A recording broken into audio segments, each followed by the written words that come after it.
Bienvenue dans Femmes Palab. Je suis Shakti Kalikan. Aujourd'hui, c'est le 4e épisode. Le concept est simple. Une femme en invite une autre pour une conversation sincère sur son parcours de vie, tant personnel que professionnel. Sur ce qui fait qu'elle est devenue celle qu'elle est aujourd'hui.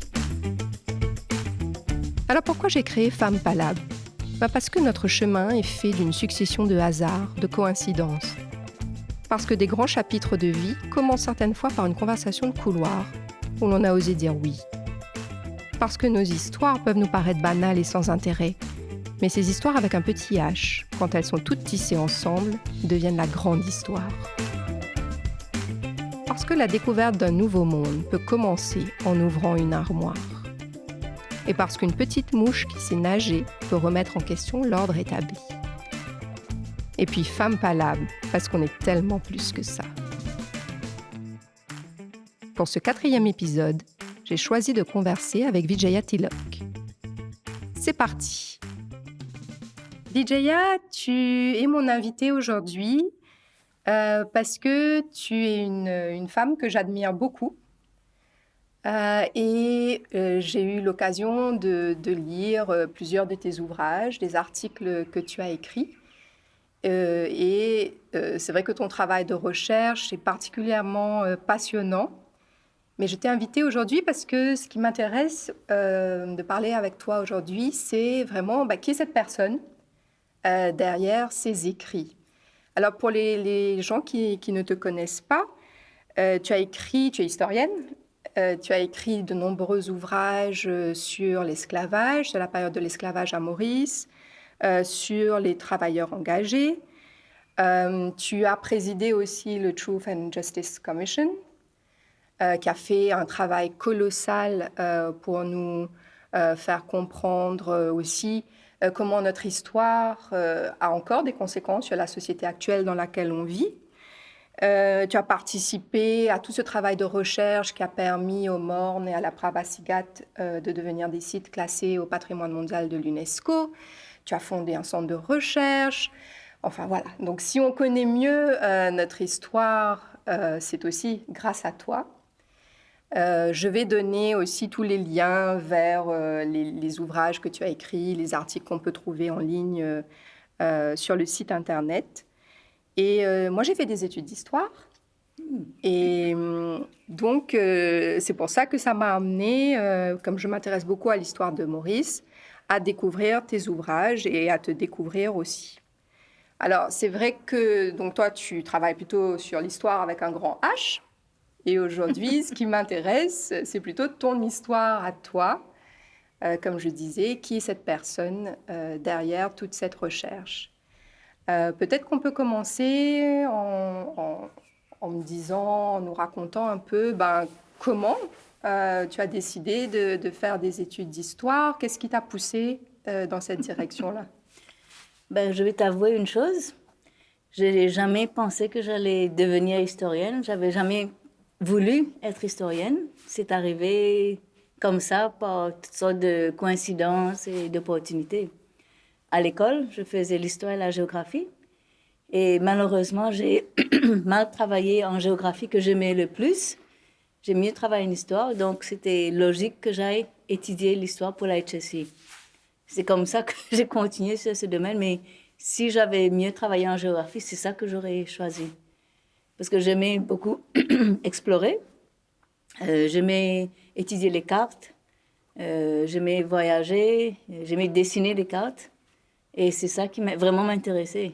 Et on est entré dans l'histoire et c'était vraiment intéressant ça aussi.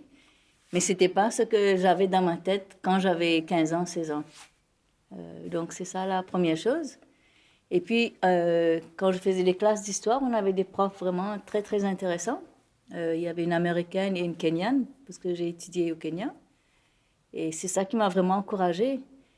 Mais un jour, on avait un autre prof, on discutait des World Affairs, il y a un cours de World Affairs, et on discutait le Moyen-Orient, Palestine. Et la façon dont la prof parlait, je lui ai dit, mais vous n'êtes pas objectif. En histoire, vous êtes supposé être objectif et ne pas prendre de take sides. Et elle m'a expulsée de la classe. Et elle m'a dit, tu ne reviens pas en classe until you apologize. Donc, il faut présenter des excuses que j'ai refusé de faire. J'étais très, très obstinée. Je suis toujours... J'ai refusé de le faire pendant tout un trimestre. Je n'ai pas pu assister au cours d'histoire. Alors, les autres profs de l'école sont venus me voir et dit, mais va présenter tes excuses, sinon tu es en HSI, tu vas rater tes classes, il y a les examens qui approchent. Donc, finalement, j'ai cédé. J'ai dit présenter les excuses. Et puis, elle a dit oui, c'est OK. Donc, c'est ça. C'est à cette époque-là que j'ai réalisé que l'histoire n'est pas quelque chose de... C'est intéressant, mais au fond, il y a beaucoup de controverses. Et donc, il faut vraiment penser à ce qu'on écrit et ce qu'on dit dans une salle de classe. Et l'enseignement aussi a commencé à m'intéresser. Et donc, quand j'ai voulu continuer les études en histoire, je cherchais des cours d'histoire de l'Afrique, parce que j'étais au Kenya, mais je n'en trouvais pas. On n'enseignait pas l'histoire de l'Afrique. Mon père voulait que j'aille en Angleterre. Au niveau licence undergraduate, il n'y avait pas de cours d'histoire sur l'Afrique. Donc, j'ai fait International Relations, où il y avait un petit peu sur l'Afrique, et j'ai commencé à faire ça. J'avais horreur de ce cours. J'ai raté presque tous les cours pendant 3 ans. Désolée de le dire, je suis universitaire aujourd'hui. Mais c'était comme ça. Mais quand tu décides comme ça, parce qu'on parle de quelles années là au Kenya? C'était les années 70. Les années 70. Oui, oui. Est-ce que c'était... comment ça a été de dire, tes parents, voilà, je vais aller faire des études d'histoire? Oui, pour mes parents, c'était pas un problème. J'avais de bonnes notes à l'école, en histoire aussi. Donc, ils ont dit oui, pas de problème. Mais il n'y avait pas de cours au Kenya. Et donc, on a pensé aller en Angleterre. Et à l'époque, c'était très bon marché d'étudier en Angleterre. 300 livres sterling comparé à ce que c'est aujourd'hui. Donc, ils ont dit oui, pas de problème. Donc, pour eux, c'était pas un issue. Mes parents étaient très dans le domaine de l'histoire de l'indépendance de l'Inde et tout ça. Donc, pour eux, c'était pas un problème. Mon père était médecin. Donc, je crois peut-être quelque part, il aurait voulu un de ses 3 filles, étudier la médecine. Mais ça n'a pas été le cas pour moi. Donc, ouais. D'accord. Et tu disais que ta famille avait été aussi impliquée dans l'histoire de l'indépendance de l'Inde. Dans quel contexte? Oui, c'est le côté de ma mère. Donc, son père était dans le groupe de Indian National Army de Subhash Chandra Bose. Donc, ils sont allés... Mon grand-père est allé au Japon et c'est là où Bose était aussi. Et ils ont fondé le Indian National Army là-bas. Donc, mon grand-père était très impliqué et allait partout recruter des soldats pour militer contre les Anglais, la colonisation de l'Inde par les Anglais. Et donc, c'était tout un... on a écrit un livre sur lui, donc ça paraît vraiment comme une aventure. Ça paraît incroyable. Aujourd'hui, on ne passe pas par des moments comme ça. Nous avons des vies très paisibles ici. Donc, sa vie est vraiment très, très mouvementée. Et donc, c'est ça qui nous a inspiré un peu. Mais il avait l'esprit très révolutionnaire. Donc, je crois que ça a été un peu infusé ou transmis à nous-mêmes. C'est pourquoi on n'accepte pas les choses aussi facilement. Donc, c'est un peu ça, oui. Il y a la transmission de cet esprit de contester, de toujours contester. Et tes parents, ta mère aussi était comme ça? Oui, elle a été très fervente, nationaliste indienne. Elle refusait de chanter le National Anthem anglais. Elle disait God save the Queen.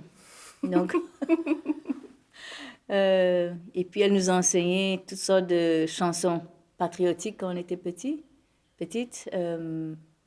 Oui, les drapeaux indiens à la maison, toutes les photos du premier ministre, premier président indien à la maison. Donc, on a grandi avec toute cette histoire autour de nous. Donc, étudier l'histoire n'était pas quelque chose de surprenant. Ouais.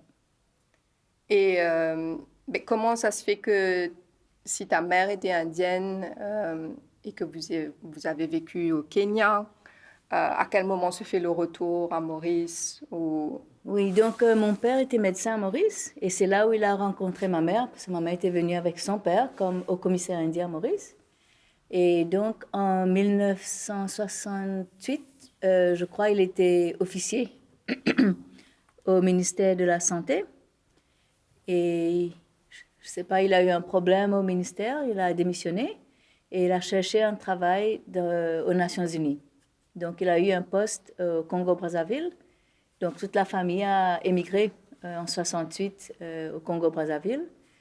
Mais c'était en 68, donc tu sais, en France, il y avait tous les mai 68 et tout. Donc même à l'école au Congo-Brazzaville, au lycée, tout était en plein chamboulement. Les profs ne venaient pas, ils étaient en grève. Nous, on jouait aux cartes en classe. Donc mon père s'est dit, c'est pas possible. On va aller pour l'éducation anglaise. Et donc le plus près était le Kenya.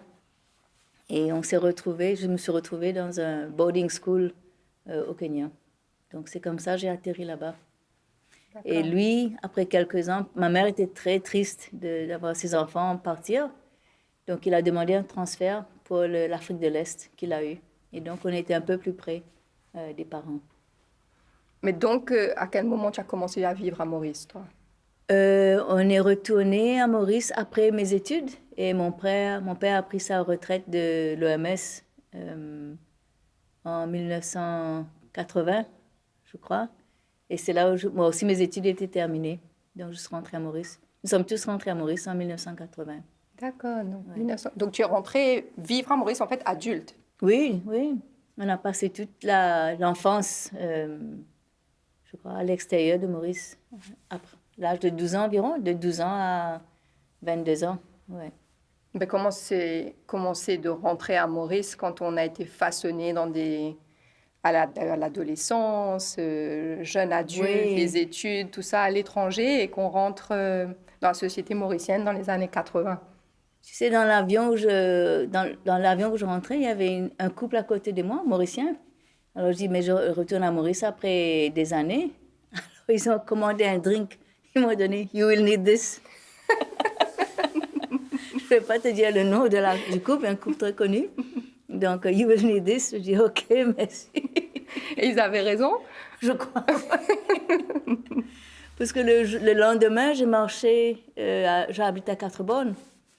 Je marchais sur le chemin et j'avais pas ma montre. On portait des montres à l'époque. Et j'ai arrêté quelqu'un, je dis, mais vous me donnez l'heure? Et le monsieur croyait que j'étais en train de le solliciter. Ah Je lui dis, ah, donnez-moi votre numéro de téléphone. Donc ça, c'était ma première, j'ai parlé de ça, mon père dit, oui, oui, ici, il faut faire très attention. Donc il m'a donné tous les consignes. Ne pas sortir après 6 heures. À l'époque, on ne pouvait pas sortir. 6 heures du soir, il faut être rentré. Ne pas marcher sur le chemin parce que sinon, on va croire que tu es une prostituée. Donc c'était assez difficile, en 1980, de retourner dans cet environnement vraiment très fermé qu'était Maurice à l'époque. Heureusement, c'est plus comme ça aujourd'hui.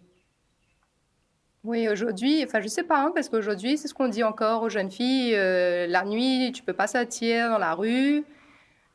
Oui, mais je crois qu'il y a eu quand même un revers, parce que à mesure les années 80, 90, c'était beaucoup plus relax. On pouvait sortir. Maintenant, la situation a changé un peu à Maurice. Donc, on est en train de subir un revers côté sécurité. Je crois que c'était beaucoup plus safe de marcher dans la rue avant que c'est maintenant.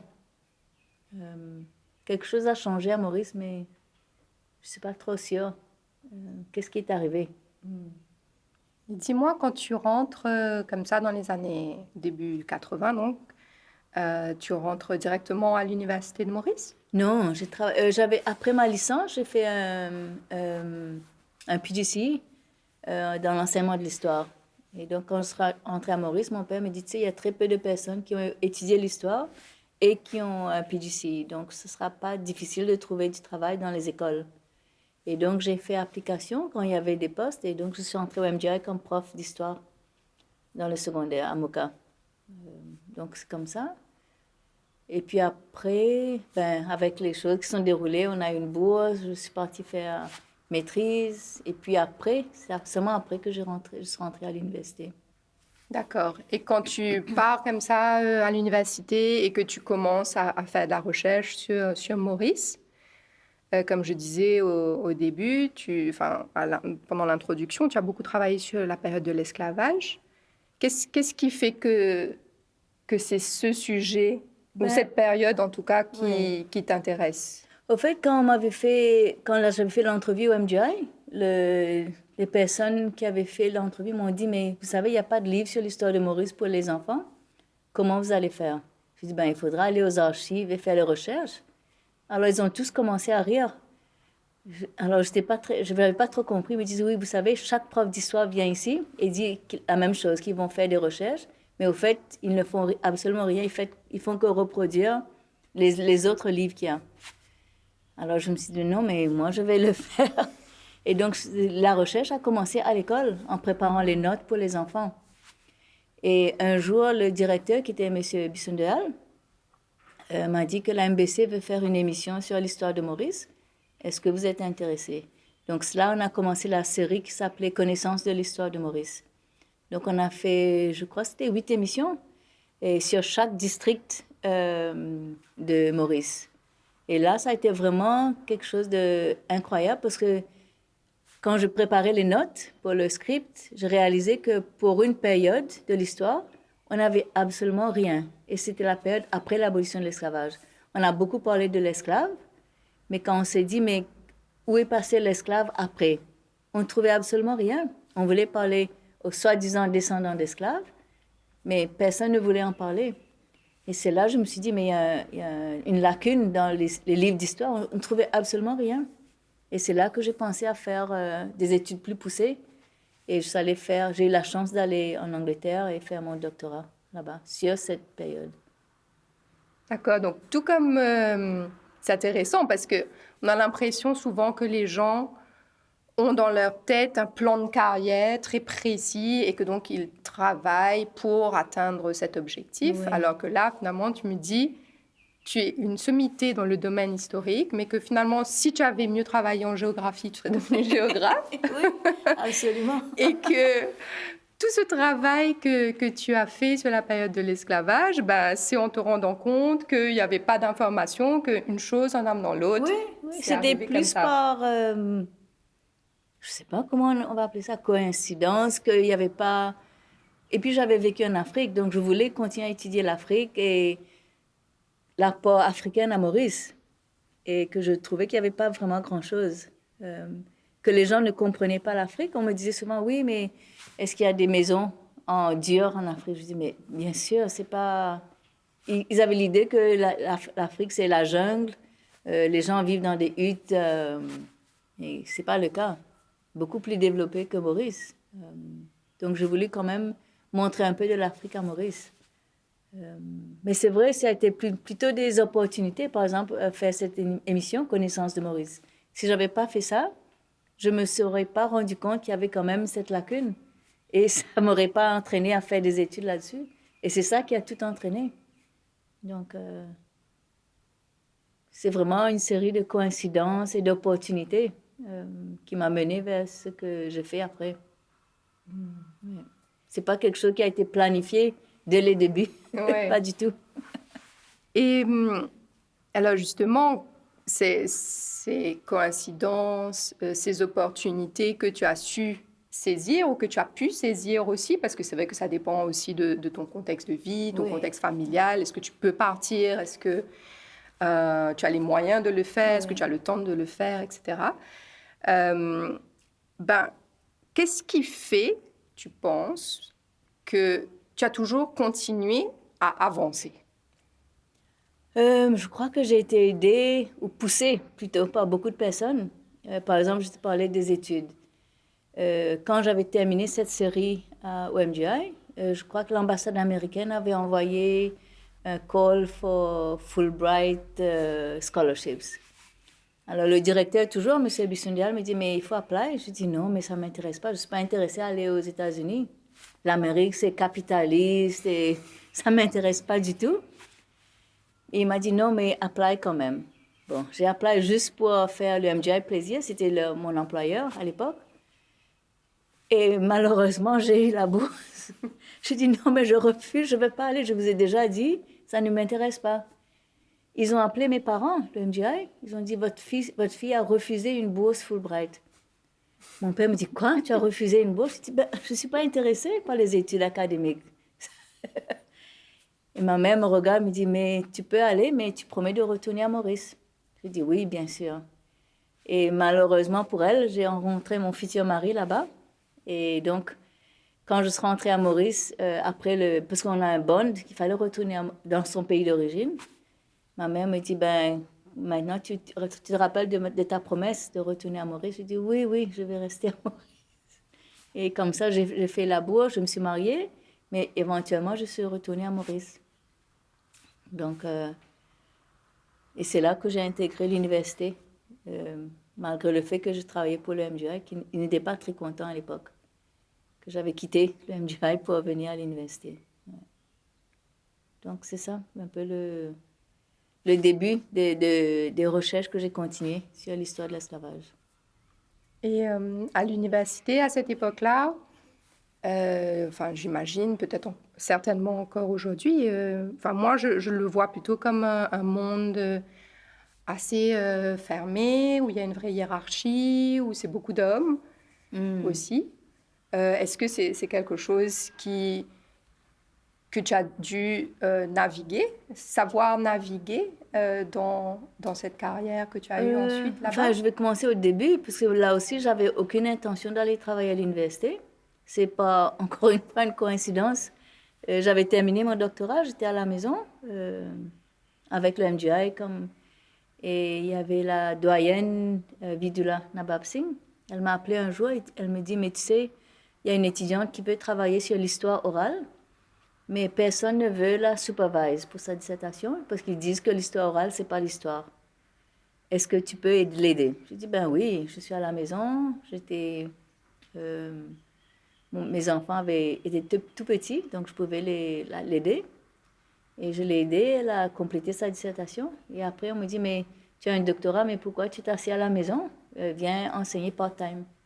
Donc, de part-time, j'ai commencé, et puis c'est devenu full-time après. Donc, là aussi, c'est pas quelque chose que je cherchais. Je n'étais pas intéressée à devenir académique ou prof ou quoi que ce soit. Oui, donc c'est ça. Et donc, entrer dans l'univers académique universitaire mauricien, c'était tout nouveau. C'est vrai qu'il y a beaucoup d'hommes à l'époque. C'est peut-être toujours le cas, je ne sais pas quelles sont les statistiques maintenant. Mais j'ai vraiment pas tellement ressenti aucun préjugé parce que j'étais femme ou pas vraiment. La seule chose, quelqu'un m'a dit, ton rouge à lèvres est trop rouge. C'est pas très, comment dire, approprié pour un lecturer. C'était ça. Mais je n'ai pas ressenti, non, je ne crois pas. Je crois qu'on a toujours respecté les historiens. Oui, oui. Et on a beaucoup parlé d'Apravasigat aussi, en relation avec moi. Ça aussi, c'est une pure coïncidence. J'ai rencontré un collègue, Jocelyn, dans le couloir. Il me dit, est-ce que tu es intéressé à travailler avec Apravasigat Trust Fund? Je dis, mais qu'est-ce que c'est ça? Je n'ai jamais entendu parler d'Apravasigat. Je ne savais même pas où c'était. Il me dit, oui, il cherche un chairperson. Je dis, ben, je ne sais même pas ce que c'est un chairperson. Il dit, non, c'est facile, tu n'as qu'à aller là-bas une fois par mois. Et tu auras un staff qui va faire le travail. Je dis, OK, je vais essayer. Et c'est comme ça que ça a commencé. J'avais aucune idée que ce n'est pas une fois par mois, mais presque tous les jours qu'il fallait aller là-bas. Donc ça a commencé, l'aventure a commencé comme ça, dans une conversation dans un couloir. Mais tu sais, c'est vraiment intriguant parce que ça me fait penser un peu à un film qui s'appelle, je crois, Yes, quelque chose, où la personne, elle est toujours OK pour tenter des nouvelles aventures. Quand quelqu'un vient lui dire quelque chose, elle dit « D'accord, OK, je vais essayer ». Et ça, c'est un trait de personnalité qui est assez rare. Et qui est vraiment, je ne sais pas, qui est très précieux. En tout cas, j'ai l'impression parce que beaucoup de gens aussi, peut-être, disons, moi, quand on me propose quelque chose de nouveau, peut-être que je vais beaucoup hésiter, je vais me poser 12 000 questions, je vais me dire, ah, mais est-ce que je peux vraiment le faire? Je ne sais pas, da, da, da, Ouais. da. Et Peut-être c'est la façon dont il m'a convaincue. Je sais pas, il dit il n'y a rien à faire, qui était complètement off. C'était vraiment pas le cas. Mais peut-être j'ai l'esprit un peu curieux, je suppose, je sais pas. Je n'avais aucune idée de ce qu'il parlait, donc pourquoi pas ne pas tenter quelque chose de nouveau. Peut-être c'est ça, essayer de voir quelque chose de nouveau à chaque fois.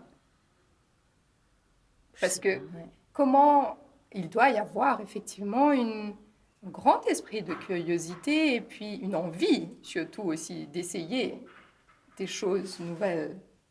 Je suppose, je sais pas. Parce que comment on devient chairperson d'un Truth and Justice Commission, par exemple, ou justement de la Privacy Guide, etc. C'est qu'il y a quelque chose en toi qui te pousse à être... Mais je savais même pas ce que c'était la Pramaska. J'avais aucune idée. On me dit, mais c'est un site historique pour la population. Je savais on a étudié langagisme, mais j'avais jamais associé l'histoire à comment dire, un site physique.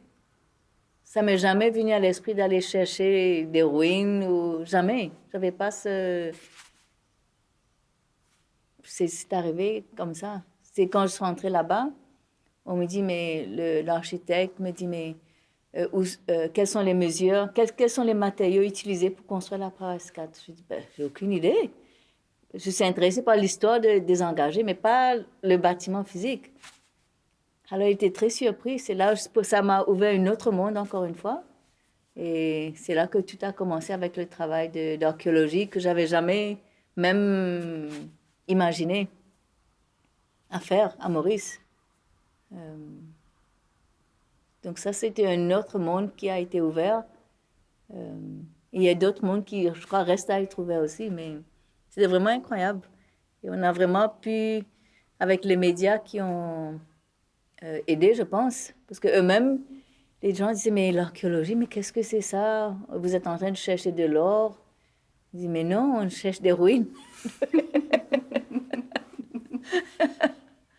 Et donc, mais les Mauriciens, au fur et à mesure que les médias faisaient publicité sur les fouilles chaque semaine, je crois que les Mauriciens aussi ont commencé à apprécier ce que c'était l'archéologie. Et nous-mêmes, on a appris beaucoup de choses. Ouais. Mais je suppose que c'est l'esprit de... Les gens aussi, les Mauriciens aussi, ont commencé à découvrir quelque chose de nouveau. Il y a une journaliste qui m'a dit, mais tu sais, à Maurice, j'ai jamais pensé qu'on ferait des fouilles archéologiques et qu'on pouvait découvrir toutes sortes de choses qui étaient sous terre, enfouies pendant des siècles. Donc ça a vraiment ouvert pour les Mauriciens un autre monde complètement. Ouais. Et quand tu parles des Mauriciens, de découvrir des choses nouvelles, des mondes nouveaux, tu as été professeur, comme tu disais, au secondaire, mais aussi à l'université. Donc, tu as fait de la recherche. Et c'est vrai que la recherche, ça sert à mieux comprendre la société, notre histoire.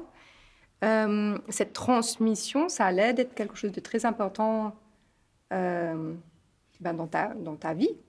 Oui, parce que quand j'étais prof au secondaire, j'avais réalisé que les enfants, le système d'éducation à Maurice est très bookish. On concentre beaucoup sur les livres et les examens. Et j'ai réalisé que les enfants ne réalisent pas que l'histoire est faite autour d'eux et qu'ils peuvent mieux étudier et mieux comprendre l'histoire s'ils n'ont qu'à questionner ce qui est autour d'eux, les vêtements qu'ils portent. Les vêtements ont une histoire. D'où vient ce vêtement? Ça vient de quelque part, quelqu'un l'a fabriqué. Everything has a history. La table qu'ils utilisent, il y a une histoire là-dessus. Donc on a beaucoup fait des voyages dans l'histoire à travers ce qui se trouve autour d'eux.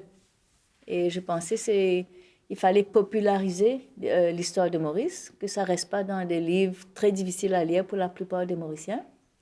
Et je pensais que c'est à travers les enfants de leur montrer des choses très simples, mais qui les connectent à l'histoire.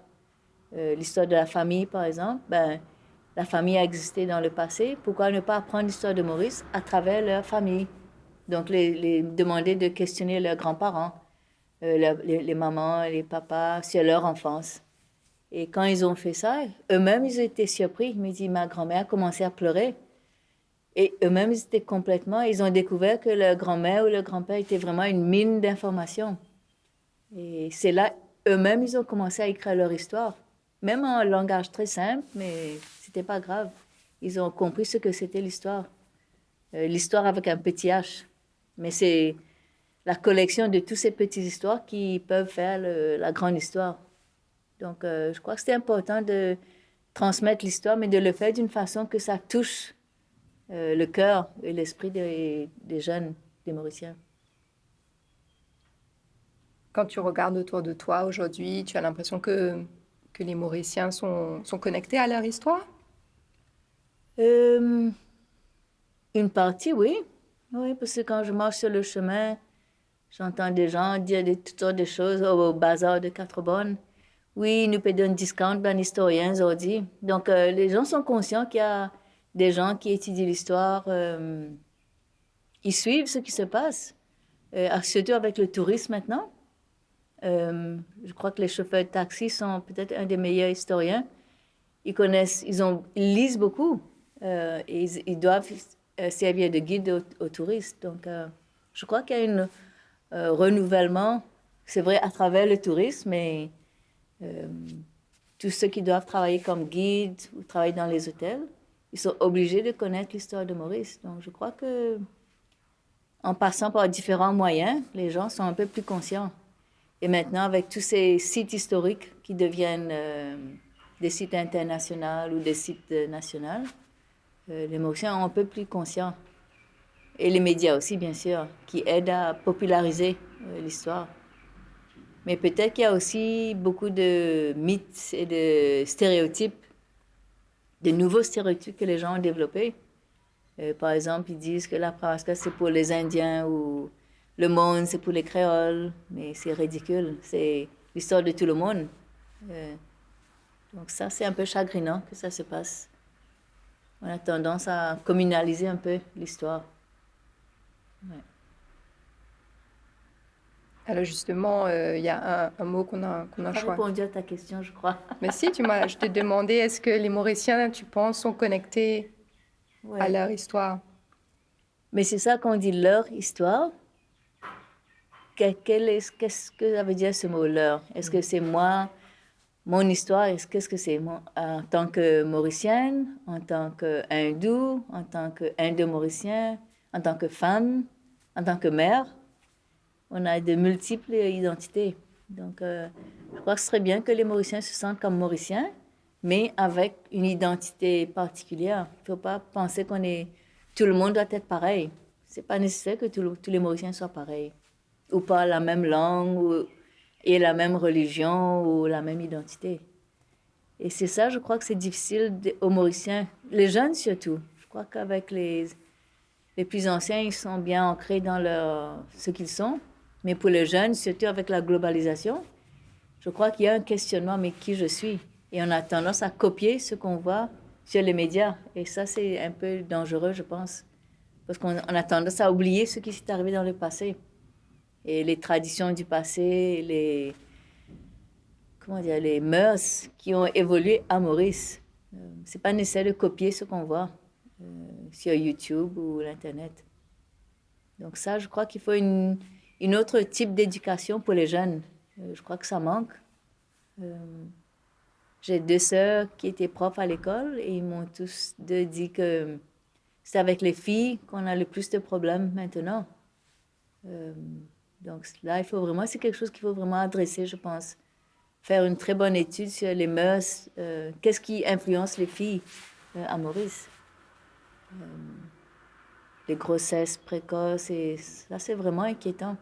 Est-ce que tu penses qu'une jeune fille aujourd'hui qui a 17 ans ou 15 ans, est-ce qu'il y a des role models ou est-ce que c'est assez clair? Qu'est-ce qu'on attend d'elle? Qu'est-ce qu'elle-même, elle peut devenir? Tu vois, est-ce qu'elle voit un chemin? Quel genre de chemin elle voit? Je crois que ça dépend du soutien qu'ils ont de leur famille. Ce que j'ai réalisé, l'évolution de Maurice et des familles, c'est que les familles sont très fragmentées. Avant, on avait l'image d'une famille, la maman, le papa, les enfants, mais c'est plus comme ça. Il y a beaucoup de familles qui sont plus des familles avec deux parents. Les enfants sont souvent avec leur grand-mère ou le grand-père, la grande famille, ou avec un seul parent. Donc ça, et je crois que les enfants ont souffert, et les filles, beaucoup manquent de direction s'ils n'ont pas quelqu'un dans la famille qui les guide. Donc ça, je ne crois pas que l'école est en train de fournir assez pour combler cette lacune. Je crois qu'il faut vraiment qu'on adresse ça. Je ne crois pas que les role models que tu parles, je ne crois pas qu'il y en ait suffisamment qui viennent vers l'enfant.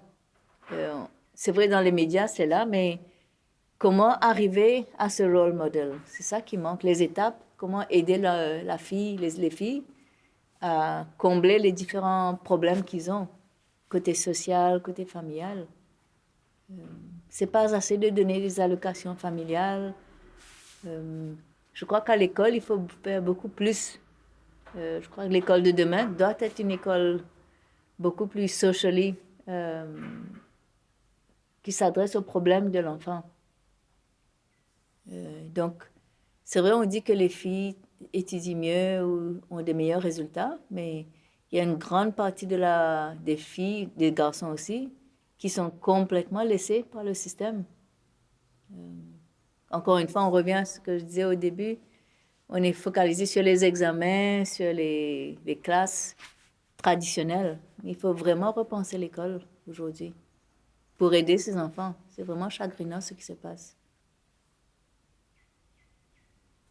Tu parles des filles et tu viens de publier un livre où tu as coordonné le travail de plusieurs chercheurs. Et le livre s'appelle Women in the Making of Mauritian History. Donc c'est un livre focalisé, concentré sur les femmes. Tu peux me dire un peu pourquoi est-ce que tu as eu envie de faire ce livre?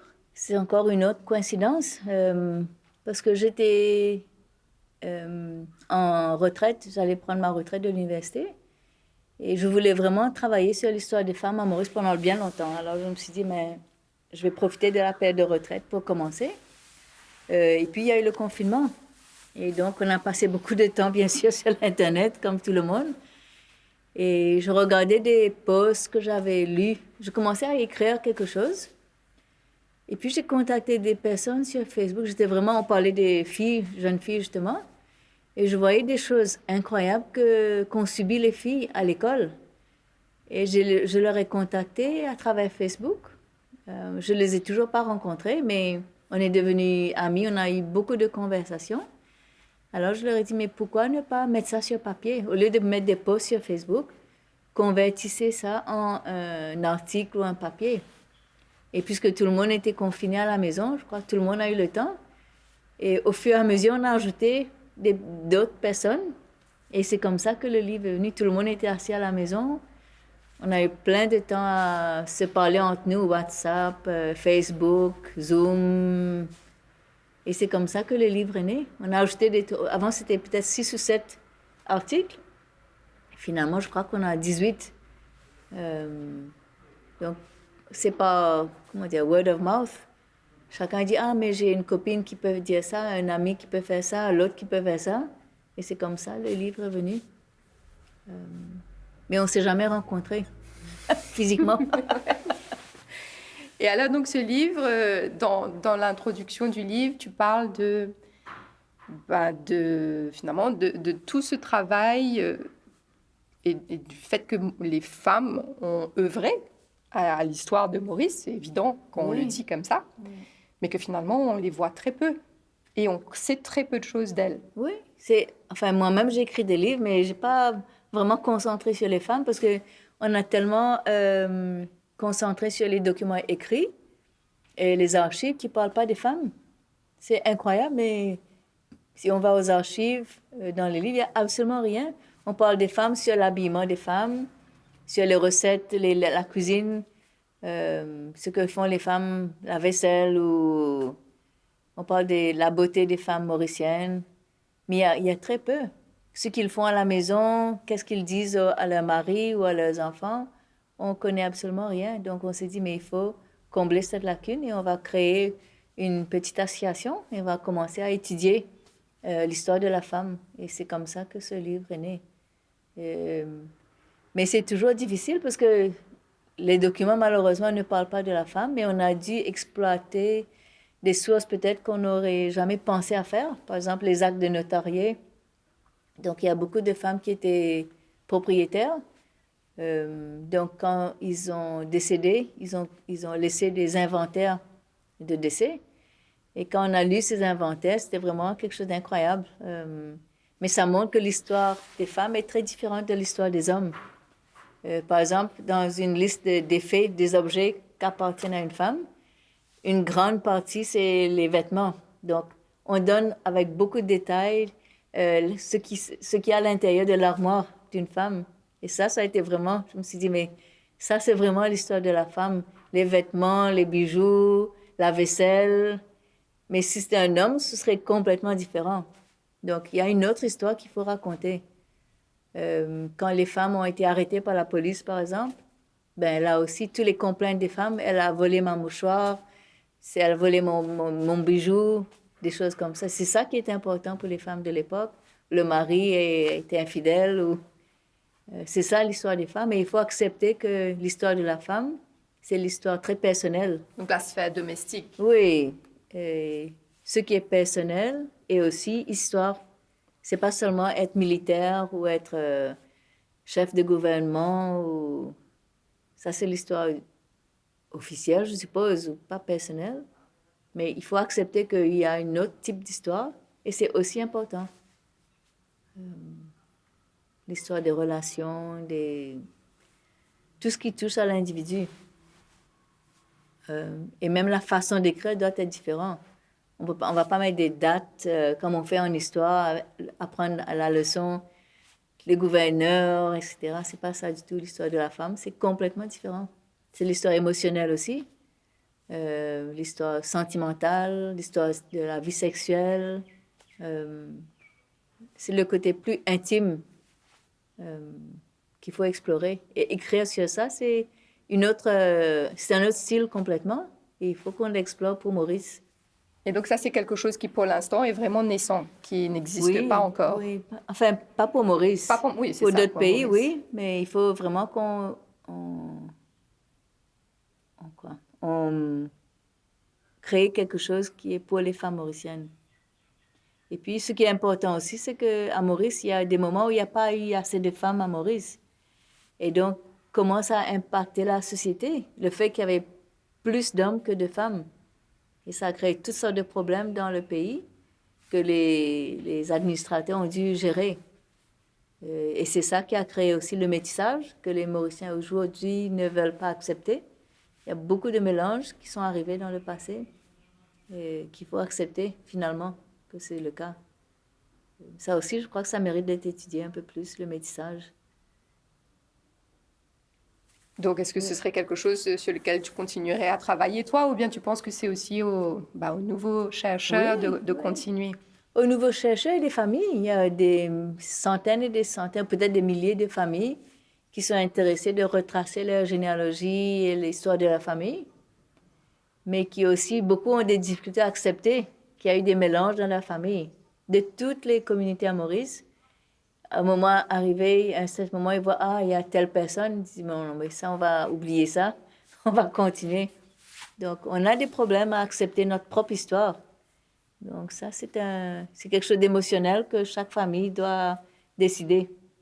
Et on n'a pas, enfin, moi, en tant qu'historien, je ne crois pas que j'ai le droit de m'insérer dans l'histoire d'une famille, dire, oui, vous êtes obligé à montrer vos origines. Si vous ne voulez pas montrer que vous avez quelqu'un de plus clair dans votre famille ou plus noir, ça, c'est votre décision.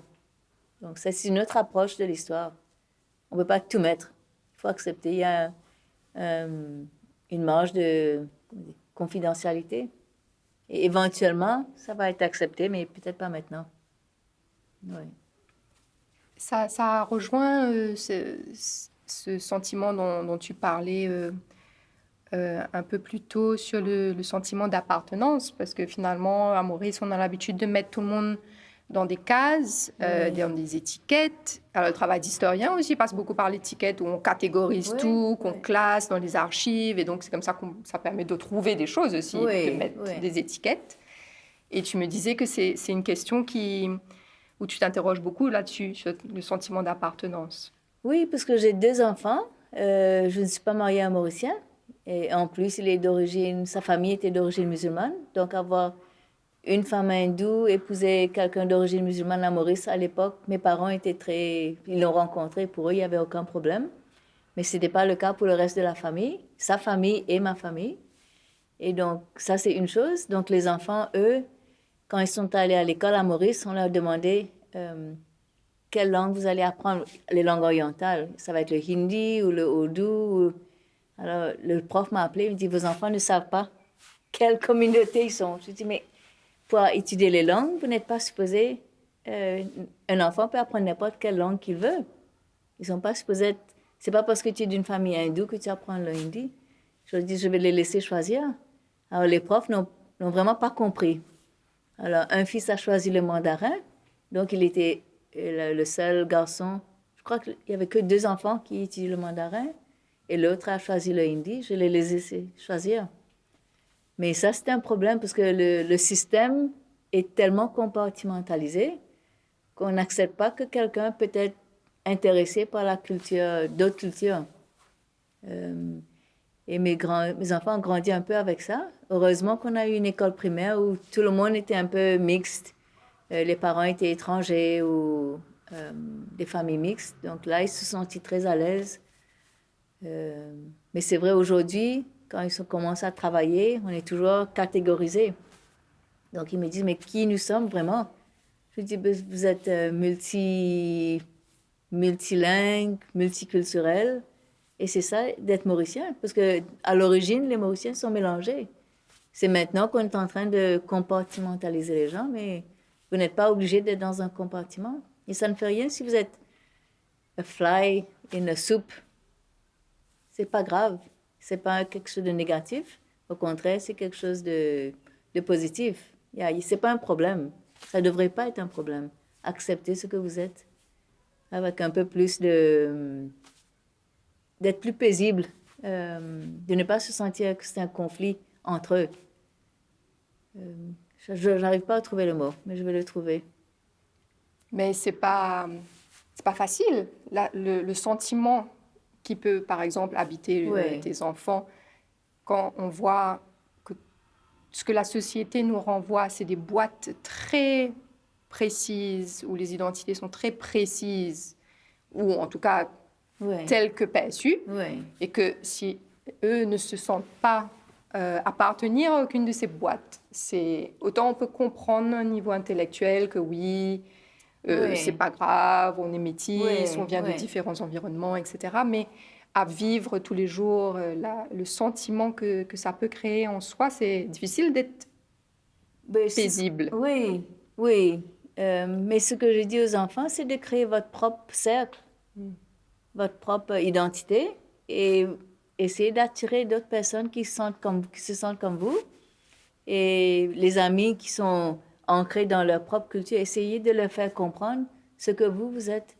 Et je crois qu'ils ont compris ça. Ils ont maintenant un cercle d'amis qui acceptent ce qu'ils sont. Chacun est un peu plus ouvert. Je crois que c'est ça. De ne pas subir, mais plutôt de montrer que vous êtes un humain comme tout le monde et vous avez votre propre situation et venez comprendre ce que je suis. De ne pas prendre ça côté négatif. Je crois que c'est mieux de le faire comme ça, d'être un peu plus créatif et de dire, ben voilà, c'est ce que je suis, venez voir. C'est pas facile. C'est pas facile. C'est pourquoi je pense que les enfants doivent être guidés quand ils sont très jeunes pour avoir cette confiance en eux-mêmes, d'accepter ce qu'ils sont.